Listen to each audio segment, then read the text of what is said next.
And Texas is now pushing forward with its own clinical trials of a psychedelic drug called ibogaine. Last year, state lawmakers approved $50 million to research the drug, but state officials could not find a company to partner with. Daniel Peralt from our sister station in Austin has more on the state's new research program and how it's getting a federal boost.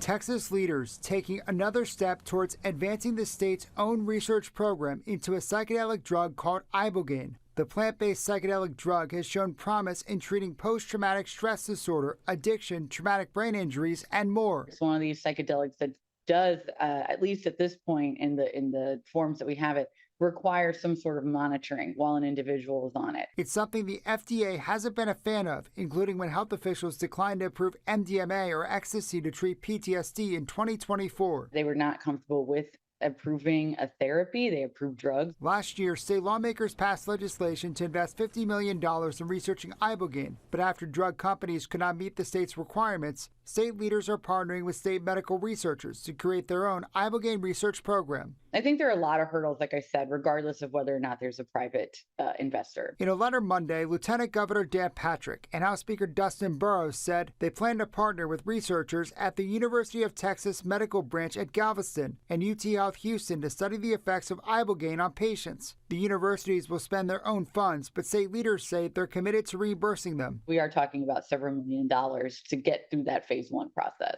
In April, President Donald Trump announced an executive order to support research into psychedelic drugs like ibogaine as a way to treat serious mental health illness. Texas plans to apply to get a slice of the $50 million in federal funding. These experimental treatments have shown life-changing potential for those suffering from severe mental illness and depression, including our cherished veterans. Whether they get federal money or not, Burrows and Patrick say the state research program is happening. I think that the state is well positioned to take advantage of the money that the federal government is putting forth. Since they're moving forward without a drug company, lawmakers may need to make some changes to the framework of the law to allow them to use the $50 million.